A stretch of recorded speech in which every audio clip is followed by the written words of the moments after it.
안녕하세요. 오늘은 2020년 3월 23일 월요일입니다. 어제는 1992년 유엔 총회에서 세계 물의 날로 지정한 날이었습니다. 요즘 생필품을 사느라 바쁘죠. 그래도 물을 사는 사람은 아직 별로 없는 것 같습니다. 물이 필요 없기 때문은 아니죠. 다만 물은 안정적으로 공급될 것이라는 신뢰가 있기 때문일 것입니다. 어찌 보면 하나님께서는 우리에게 없어서는 안 되는 필수적인 것들은 공짜로 누리게 하신 것 같습니다. 물, 그렇죠? 물도 그렇고 공기, 이 모든 것들은 우리가 값을 주지 않고 아직까지 누릴 수 있습니다. 또 그뿐만 아니라 예배도 있죠. 우리가 정말 마음만 있다면 얼마든지 어디서나 드릴 수 있는 것이 예배라고 생각합니다.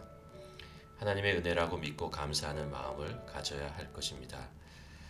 물과 공기 그리고 예배가 우리와 함께 한다는 것을 감사하는 하루 되기를 바라고요. 더 큰 것은 그것을 매일 공급하신 하나님께 감사하며 살 수 있기를 바랍니다. 오늘 우리가 함께 나눌 하나님의 말씀은 사무엘상 23장 1절에서 5절 말씀입니다. 사무엘상 23장 우리 함께 말씀을 펴고 함께 봉독하는 시간을 갖기를 원합니다. 사무엘상 23장 1절입니다.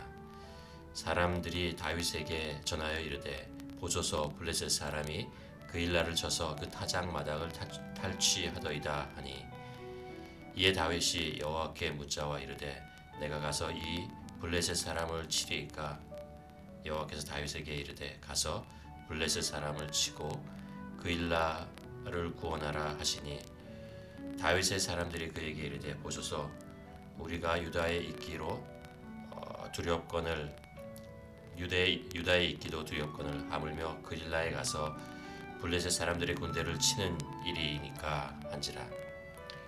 다윗이 여호와께 다시 묻자온데 여호와께서 대답하여 이르시되 일어나 그일라로 내려가라. 내가 블레셋 사람을 내 손에 넘기리라 하신지라. 다윗과 그의 사람들이 그일라로 가서 블레셋 사람들과 싸워 그들을 크게 쳐서 죽이고 그들이 가축을 끌어오니라.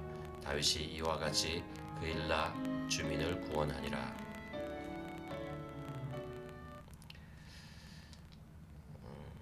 역사는 계속 한 방향으로 흘러갑니다. 이스라엘의 역사도 사무엘에서 사울 왕 그리고 이제 다윗이 등장하게 됩니다. 이번 주에 계속해서 읽게 되는 말씀은 이스라엘 역사의 주인공이 사울에서부터 다윗으로 옮겨가는 과정에 있는 사건들입니다. 사울은 이스라엘의 왕이었고 다윗은 왕의 미움을 받고 쫓겨다니는 위태로운 궁지에 몰고 있습니다. 다윗은 일개 목동이었는데 블레셋과의 전쟁에서 적장 골리앗과 1대1로 붙어서 그를 쓰러뜨리고 승리의 1등 공신이 됩니다. 그리고 사울 왕의 사위가 되고 전쟁마다 승리하여 이스라엘에 떠오르는 별이 됩니다. 어쩌면 이스라엘의 진정한 실력자로 부상하고 있는 것이었습니다. 그런데 여기서부터 큰 문제가 발생하죠. 갑자기 사울 왕의 위기 의식을 느끼기 시작합니다. 이러다가는 다윗에게 왕권을 빼앗길 수도 있겠다라는 두려움이 찾아오면서 그때부터 사울은 다윗을 완전히 제거해 버리기로 마음을 먹게 됩니다. 다윗은 이제 사울 왕을 피해서 도망다니는 신세가 되고 위기의 남자가 되죠. 세상의 권력이라는 것이 다 이렇게 허무한 면이 있습니다. 본문을 돌아보면 다윗은 왕의 사위에서 나라의 내란 음모 죄인이 되고 계속해서 도망자 신세가 되고 있는 상황입니다. 오늘 본문은 그렇게 피해 다니는데 급급해하고 있는 다윗에게 어떤 사람이 찾아와서 이스라엘의 한 도시인 그일라에 블레셋 사람들이 쳐들어와서 1년 농사를 몽땅 탈취해버렸다는 슬픈 소식을 듣게 됩니다. 그러면서 다윗에게 블레셋 사람을 공격해서 그일라 사람들을 구해달라는 것이었습니다. 도망 다니고 있는 다윗, 자신의 생명을 부지하는 것도 어려운 상황에서 누구를 구할 수 있는 마음의 여유도 능력도 가지고 있지 않은 것 같은데, 만일 그러다가 자신의 위치라도 알려져서 사울에게 발각되면 그때는 정말 위태로운 상황이 되고 말 것이었습니다. 이 상황에서 다윗은 어떻게 해야 할까요?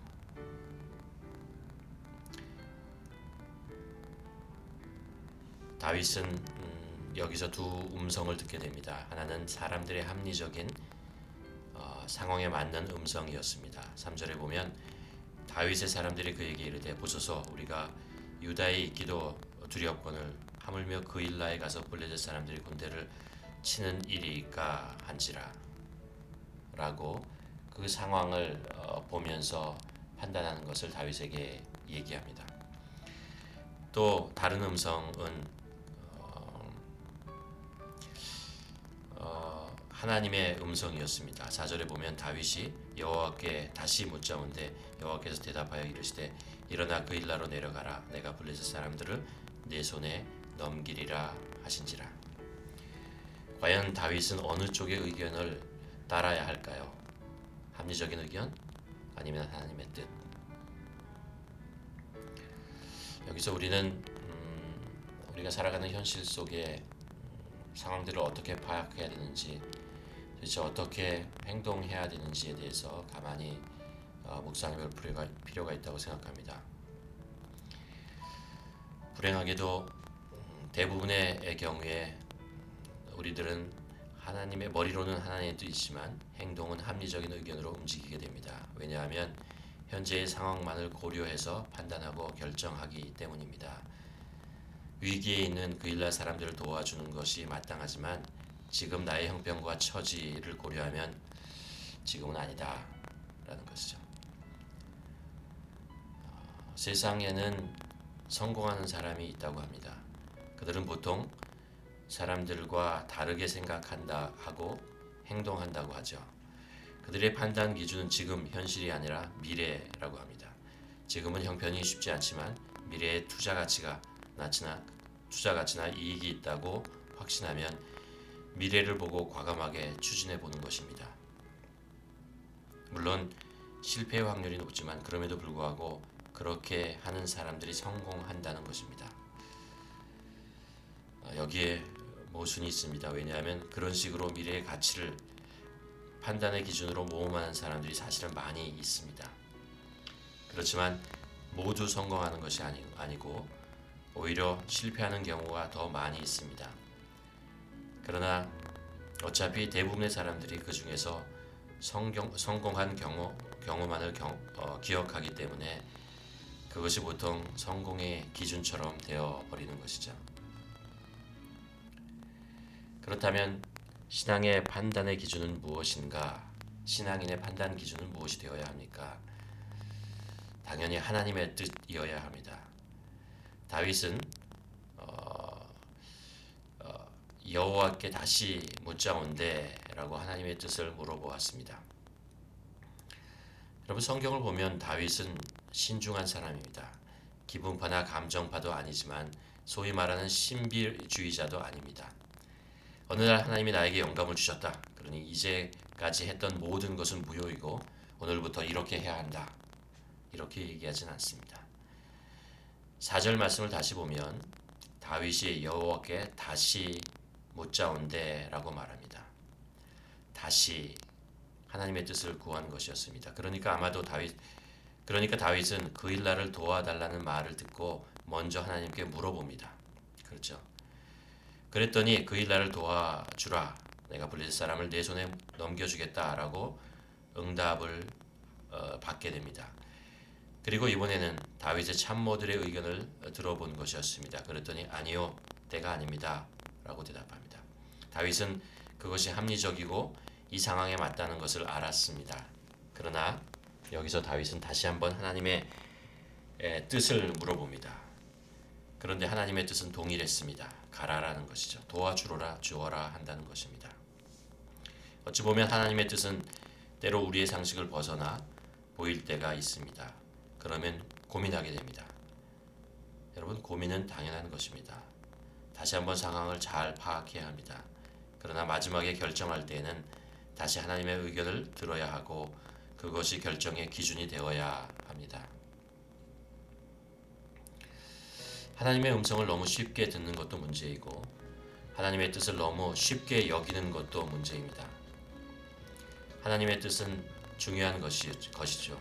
그렇기 때문에 늘 기도를 통해 충분히 확인하며 하나님의 뜻을 따라 한 발 한 발 나아가는 담대한 순종이 필요합니다. 마지막 때가 되면 사람들의 생각이 양극화됩니다. 극단적인 주장을 하면서 자신의 뜻을 피력합니다. 신앙에서도 그런 것 같습니다. 지나치게 합리적인 생각, 현실적인 판단을 믿는 사람들과 또 지나치게 신비적인 영감을 강조하는 그런 사람들이 나타나게 됩니다. 차라리 한편으로 치우치는 것이 편할 수 있지만 좌로도 우로도 치우치지 말아야 합니다. 신앙인의 한 손에는 신문을, 다른 한 손에는 성경을 들고 살아야 한다고 누군가가 말했던 것이 기억납니다. 우리는 세상을 냉정하게 평가하는 지성이 필요합니다. 그리고 또한 세상을 움직이시는 보이지 않는 하나님의 손을 보는 민감한 영성도 필요합니다. 영성을 등한시하는 지성은 인간을 눈에 보이는 것에 묶이게 만듭니다. 그리고 하나님의 뜻을 가볍게 여기게 만들고 맙니다. 반대로 지성을 무시하는 영성은 자칫 광신자가 될 수 있습니다. 그래서 하나님의 뜻을 너무 쉽게 들으려고 합니다. 하나님은 준비된 사람에게만 하나님의 뜻을 나타내십니다. 우리는 지성과 영성을 양손에 들고 오늘도 치열한 싸움을 해야 합니다. 영성과 지성이 서로 대치하고 싸우라는 것이 아니라 이 둘을 무기 삼아 세상의 유혹과 위협, 사탄의 세력과 싸워 나가야 합니다. 영성이 하나님의 뜻을 찾는 것이 목적인 것처럼 지성도 하나님의 뜻을 찾는 것이 목적이 되어야 합니다. 그리고 그 과정을 통해 하나님의 뜻을 올바로 분별하고 확인하여 온전히 순종해야 하지 않을까 생각됩니다.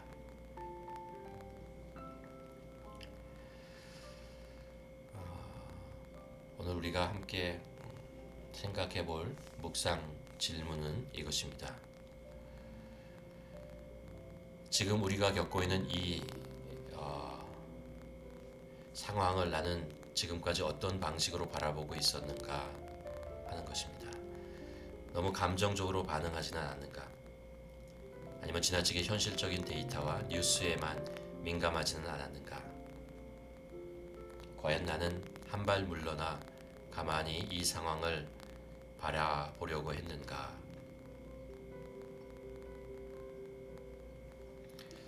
여러분, 이 질문을 가만히 생각하면서